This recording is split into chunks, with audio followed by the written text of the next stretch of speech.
Hello everyone and welcome to the Red Path. My name is Dara and today I'm going to be talking about my experience bringing a non-Grand competitive list to the Coventry Super Major which happened last week. So grab yourselves a brew and let's dive into this tournament report.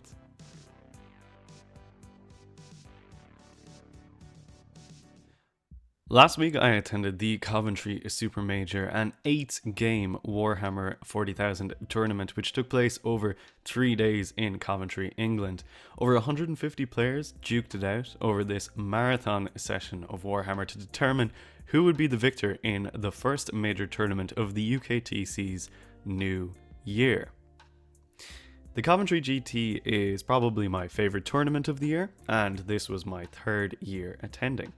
With where the meta is right now, I was pretty excited, and coming off the back of a run of tournament successes, I was feeling pretty confident too. However, the field was full of sharks. Some of the best players in the game were in attendance, and I knew it was going to be a high skill level event. It was also probably the last event that I'll be attending for this year's ITC season, meaning if I wanted to cement my place on the World Leaders leaderboard, I'd have to do quite well.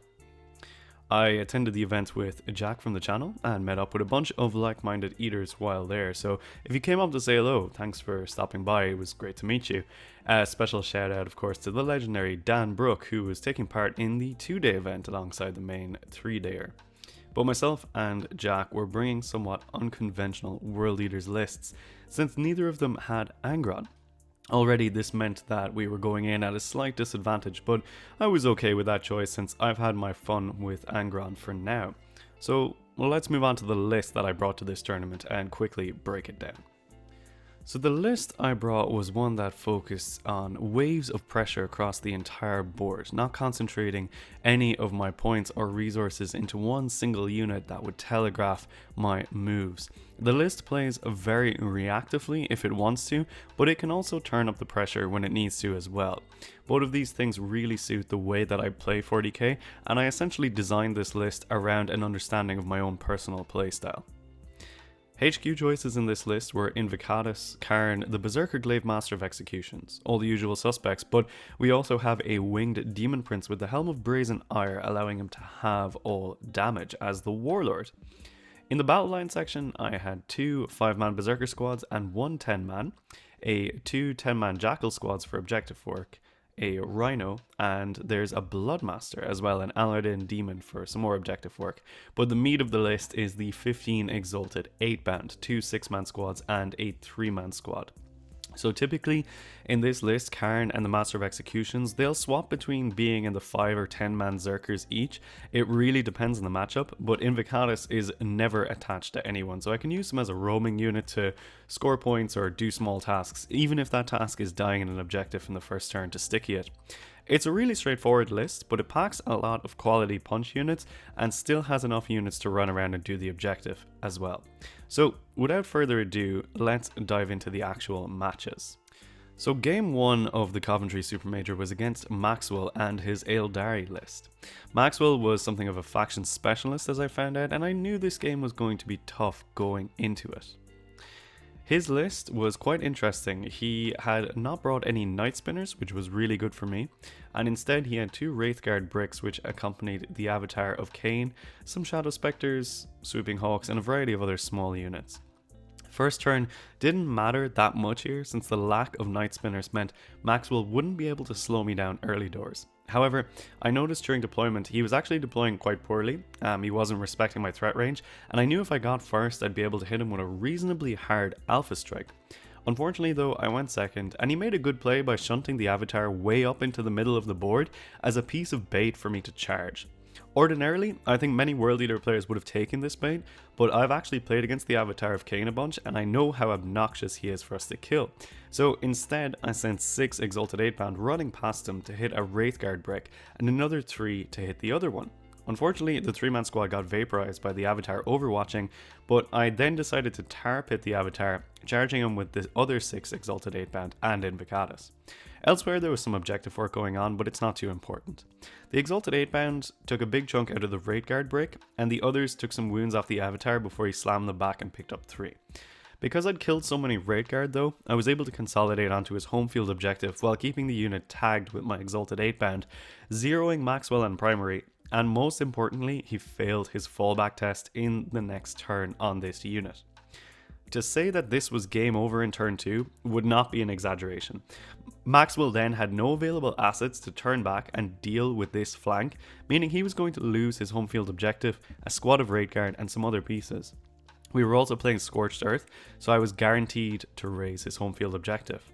That said, from this very difficult position, Maxwell put up a great fight. The Avatar slogged his way through about half my army, including Invocatus, the 6 Exalted 8-bounds, my Demon Prince, a squad of Berserkers, until finally Glavemo stepped up and put him down.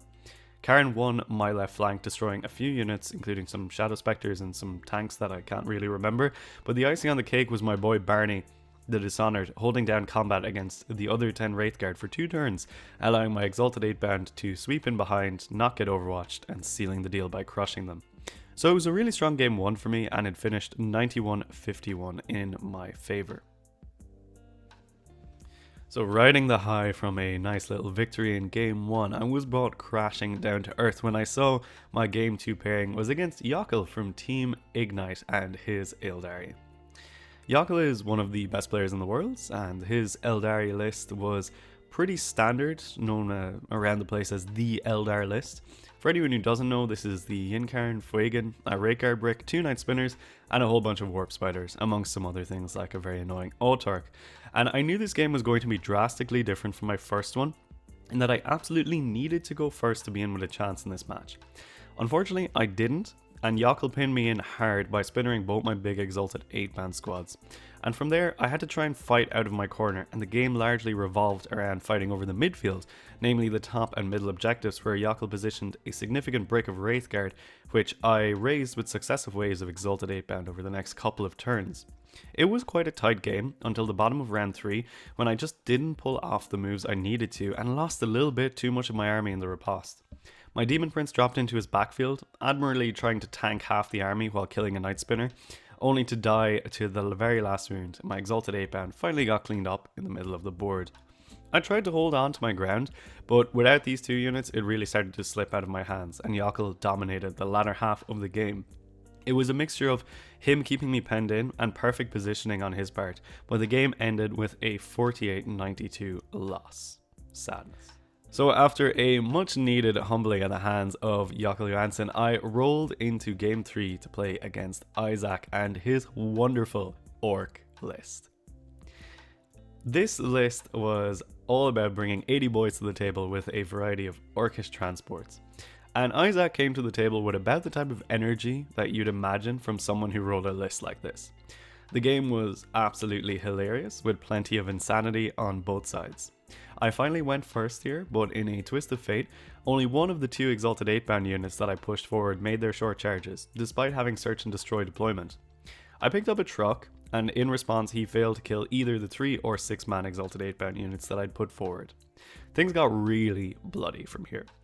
Isaac brought the party, and most of his army hopped out over the next 2 turns from their transports, while mine answered in force. Essentially, we fully committed to the midfield, and tore chunks out of each other. Inevitably though, I was able to push through Isaac's green wall, and once the boys fell, it became an overwhelming wave of World Leaders sweeping across the board. I can't really say enough about how enjoyable this game against Isaac was. He was a great guy and his energy was absolutely fantastic throughout. However, pushing through the ranks like this allowed me to finish strong and a World Leaders victory for the end of game 3, 100-47. So we move into day 2 and game 4, and I am playing against John of Team Iceland WTC, and he is bringing an absolutely wild Necron list, which very simply is 6 Catan and not much else. Obviously, my list was really unoptimized into this, since the Catan resilience means most of my army just isn't really able to meaningfully interact with them. They have damage across the board, and one of them has a 4+ feel no pain, and most of my army is damaged too. It's not the vibe. John really respected my army also, measuring out the absolute max range the Exalted 8-bound could move and charge if I went first, moving his deployment zone back to that line. Naturally, I did not go first, but John basically had to use his first turn to then move up and reposition. Despite the weird match, the game ended up being really technical from here. It was like a crazy standoff where we both didn't want to commit any resources too early in the game. However, I broke first, and early doors in turn 2, I made a gamble with my 9 Exalted 8 bound to grab the Void Dragon. It worked out, I was able to destroy it, and I was able to kill the Golden Catan busy for a few turns on his home field objective. His triple Transcendent Catan blob roamed around as a pack for a lot of the early half of the game, teleporting around and doing objective work. The big misplay here, which almost cost me the entire game, and is a perfect example of why the 10th edition charge phase is actually incredibly silly, occurred in turn 3, when I decided to have my go turn. I decided to assault the 2 midfield Transcendent Catan, one of which had the 4+ Shrug. And for this, I was committed to bringing in the Berserker Glaive Mo, his 10 Berserkers, 6 Exalted 8 bound, and my Demon Prince. I charged with the Exalted 8 bound first, but because of where the Catan were positioned next to a building and what I rolled, I ended up blocking the rest of my army from charging, since the Exalted 8 bound had to base if they could, and I rolled high enough that unfortunately they were all able to base. This meant that my prince couldn't charge the Catan at all, since he couldn't get up and over the building wall, and I'd blocked off his slot due to the force movement from the Exalted 8 bound. I also assumed at that point the Berserker Glaive Mo couldn't make it, but John said to roll it anyway. I got a 12-inch charge on the dice, and when we measured it out, it was actually exactly what I needed to get the Berserker Glaive Mo and only 2 Berserkers into combat. Whenever anyone asks me about why I hate 10th edition charging, I'm going to use this as an example of why. Anyway, the Berserker Glaive stepped up to the plate, and he picked up a Catan all by himself, but my Exeb whiffed slightly and only took 4 wounds off the other one. In response, John used Epic Challenge to kill my Master of Executions, which was a great move, thus meaning I was unable to finish the Catan or fight first in the next couple of turns. From here, the game became quite scrappy. We both had very few resources left, and the tar pit in the middle wasn't moving on either side. The Nightbringer charged in, but he got slapped down by my prince, but no matter what I did, I couldn't move the 4+ Feel No Pain Catan in return. He had a Catan running around in my backlines terrorizing some jackals, but I'd kind of swept the northern half of the board as well, and the points were going really high on both sides. In the end, I was ahead by 5 points, and John had a 6-inch charge to make onto an objective which would secure his 5 points to gain a tie. He hit the charge and we tied 85-85. Honestly, this was the perfect way to end a unusual but extremely technical and extremely fun game of 40k. Despite it only being the first game of day 2, I was absolutely exhausted after my game against John. I'd had to commit a significant amount of brain power into securing the draw, and I was then playing into Paul from game 6, who is one of the 6++ crew, so I knew I was in for yet another challenging game. He was bringing his Vanguard Dark Angels Spearhead, and I was really excited to play this one. Again, I knew it was going to be tough, and Paul's list focused on a sturdy Deathwing brick, which was supported by a brick of Eradicators, a brick of Aggressors, and I think 15 Inceptors in total. Again, I went second, and Paul lurked a lot of units around ruins. I answered in a fairly similar fashion, and we both ended up staging. Paul broke first here, moving his Deathwing Knights out as a challenge into the middle of the board. I answered heavily with the Prince, the Exalted 8 bound, a Berserker squad with Khorne inside. Now, importantly to note here, Paul had not attached his Terminator Chaplain to the Deathwing Knight unit, meaning that I wouldn't be able to do the +1 to wound stratagem on them. I thought this was a really good play from Paul, and something that kind of ended up being a bit of a problem for me. However, I slammed really hard into this Deathwing brick, and Paul rolled pretty low on his saves despite having Armor of Contempt up, and I managed to pick up almost the entire unit, destroying 7 of 10 Terminators. Meanwhile, on the bottom flank of the board, a brick of Eradicators and Aggressors whiffed into Invocatus and 5 Berserkers, which was pretty big because over the next turns, they and the Berserker Glaive Mo squad swept through this quarter of the board, effectively winning that area. By the late game, I had held a mid and a flank, while Paul was pinned into his DZ. Tightening the noose at this point, I pushed through and was able to pick up the last few stragglers on Paul's side of the board, while he put up a heroic last stand. He was a really great opponent, and he played the game very well, but ultimately, when the World Eaters break through the midfield wall, things tend to spiral very quickly, and I was able to come away with the win from that game. Game 6 sees a very exhausted Dara playing into Ranshan and his Votan. Now, Ranshan also plays World Leaders, and I could tell from the get-go that this was going to be an extremely technical, precise, and interesting game to play. The Votan list is wild, and it kind of illustrates a lot of the issues I have with Votan right now. They're essentially packing around 300 to 400 extra points in every list, it seems, and the grudge token mechanic feels very oppressive now, especially when you are a low unit count army. Ranshan goes first here and scouts a ton of stuff up the board, pressuring me very hard from the beginning of the game. My answering move sees a somewhat gradual introduction of my forces into the middle of the board, and over the first couple of turns I managed to pick up a few of the Sagittarius units and the guys inside, but he got my early offensives. The mid is where things get really interesting in this game. I kind of realize that I have very little chance of winning this game unless I go for a very aggressive play. So I bring out all 15 of the Exalted 8 bound over the next couple of turns. Khorne squad, Mo's squad, and Invocatus. I bum rush hard and I kill a lot of Votan, which is kind of ultimately meaningless because behind all these Votan that I kill, there's still 2 land fortresses, 20 Terminators, 6 bikes, 10 warriors, and so on and so on and so on and so on. Anyway, the play here was to trap as many units in combat as possible, meaning Ranshan would have little to no shooting over the next couple of turns. I handed him a total of 6 leadership checks from the Exalted 8 band. Votan are leadership 7. He passed them all. He then picked up my entire army in the next shooting phase. So it's GG. Ranshan played a really tactical game and didn't make any major mistakes. I think I got a little bit unlucky for him to pass all those leadership checks, and even 1 or 2 failed ones would have probably swung the game in my favour, considering he wouldn't have been able to interact with such important units from my army. Ultimately, Hammer and Anvil for World Leaders, especially into Votan, is really rough, especially with the map layout, which had a lot of really open firing lanes. I ultimately can't really say that I enjoyed this game very much, mainly because it felt like a slog that couldn't be won simply due to the volume of units that Votan had on the board. I really enjoyed playing against Ranshan though. He was a really nice guy and he was very precise and technical in his play, which I always really appreciate, and he did sympathize with the fact that it was a very much an uphill struggle for the World Leaders. I am looking forward though to seeing Votan brought back into line a little bit in January, fingers crossed. The game finished with a really big win for Ranshan. It was 100 to 55.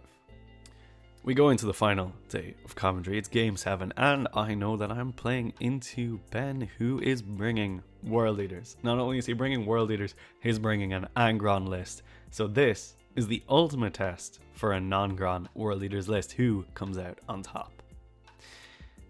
I know this is going to be a brilliant game from the get-go, and Ben's list is close to the vanilla build.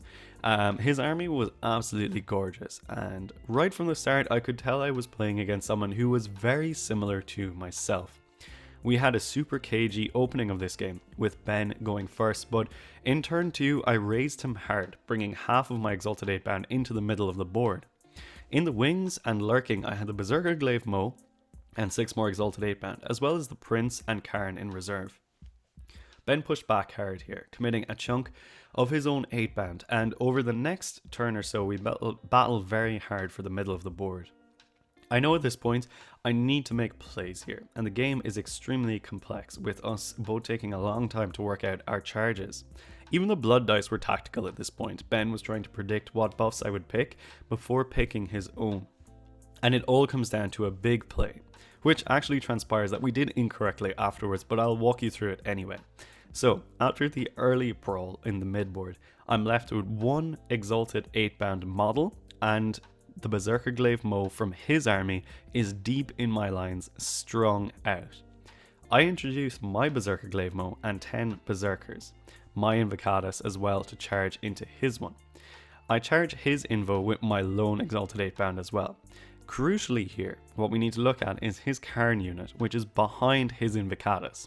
So I know if I kill his Invocatus with mine and the Exalted 8 band, I'll be able to pile into his Khorne unit with my Berserker Glaive and butcher them, thus winning the midboard from me. Meanwhile, my Rhino drifts into the Berserker Glaive squad, and my Demon Prince joins the party there, while Barney and his Jackals pinch that same squad from the south. The move here was to force the Glaive Mo to engage the Jackals, since that's where he was, and force most of the Zerkers into the Rhino, since the Prince was on the very far end of that squad, thus completely devaluing the fight first from that unit. And just when you thought the charge phase couldn't get any more technical, Ben heroics with Khorne's squad, realizing what I'm going to do with the Berserker Glaive Mo and deciding he can fight on death with Khorne and use Epic Challenge to snipe out my Master of Executions, while reducing my ability to push on to the objective. We actually found out afterwards you can't use Epic Challenge with Fight on Death, but I still think it was a really cool play before we knew that it was wrong. The result of this is that the midboard becomes a bloodbath. Only 6 of my Zerkers survive, and almost everything else dies, though my Invocatus is also clinging to life. I massacre most of the Berserker Glaive squad, I epic challenge his Master of Executions with my Prince, and at the bottom of turn 3 there really isn't much left on either side, except for Nongron, his 6 Exalted, my 6 Exalted, and a handful of Berserkers on both sides. He answers with Ron, who rushes my Demon Prince and Invocatus, and his 6 Exalted 8-bound come out to challenge my Berserkers on the midfield. I have 3 CP in the bank, and this is really important.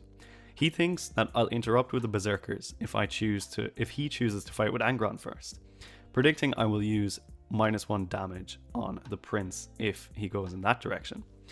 His Exalted 8-bound fight first in that case, and they destroy my Berserkers, but I interrupt with the Prince, contrary to what he thinks I'm going to do, and I use the last CP to put +1 to wound on him as well. Now, of course, it's macro lore, you know Nongron is his chosen target, and I take a whopping 12 wounds off Nongron, which he shrugs 4 of, taking Nongron down to 8 wounds. Ben hasn't played against the Winged Demon Prince before, and he splits his attacks into Invocatus and the Prince. He absolutely destroys Invocatus, but he takes the Prince down to 1 wound, which I think is hilarious, and then ultimately the Prince dies to a single Berserker stabbing him in the calf, but we kind of get over that, you know? My riposte then, after this, sees my 6 Exalted 8-bound jump out. They sweep Ron off the board, and my Khorne squad comes in and takes out his Exalted 8-bound. This means that I win the midboard, essentially winning me the game.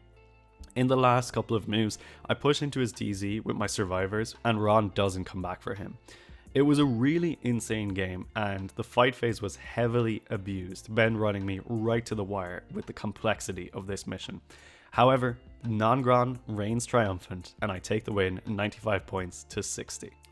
The final game of the event sees me playing Dan from Glasshammer Gaming and his quirky Eldar list. This list includes lots of different Aspect Warriors, Kurandras, Fuegan, and a bunch of other small but annoying units. Naturally, I went second here and Dan pressured me early doors. I tried to position in ruins, but Dan assails me, running 10 Scorpions and Kurandras into my Exalted 8-bound, who promptly told him to fuck right off and absolutely butchered the funny green aliens. However, every turn Dan had units in my deployment zone, meaning he was scoring high on the fixed behind enemy lines and deployed teleport homers. He also strangled my primary, and I couldn't hold a point to save my life here. It was a really funny game, the dice were very strange on both sides, and at about the halfway point here, I realized I was going to get bodied by Dan on the score, so I tried to make it as fun as possible for both of us. He put on an absolute clinic in denying my primary and scoring his own secondaries, and brutalized me for a finish of 86 to 35, but it was a really fun and hilarious way to close out the weekend. So the Coventry Super Major finished up with me placing 47th in total, with 4 wins, 1 draw and 3 losses. Ultimately, I was a little disappointed with the final result, but I recognized that most of my games were against people who were at least equal to, if not more skilled than me. Getting to play against multiple WTC players and other high-level generals was both educational and enjoyable, and all my opponents were very clean in their approach to the game, which is something I really appreciate. For what the list was, I really enjoyed running it, and I found it quite tactically engaging. It brings some really fun puzzles to the table and has a lot of good answers to some of the interesting armies in the game right now. There are some minor changes I'm thinking about making, but to address these, I'll move us to a really short Q&A section, which our Patreon competitive focus members pitched to me. Very simply, Scott G asks the most important question here. Can a Nongron list be as viable as an Nongron list, or is the Primarch still the optimal choice? Realistically, and all biases aside, I do think that Ron is the optimal choice, though I think the gap between the two is now a lot smaller than most people think. A Nongron list, when built to your strengths, can be a really strong force on the tabletop. You should see my previous video about how to build Nongron lists as a tutorial for this.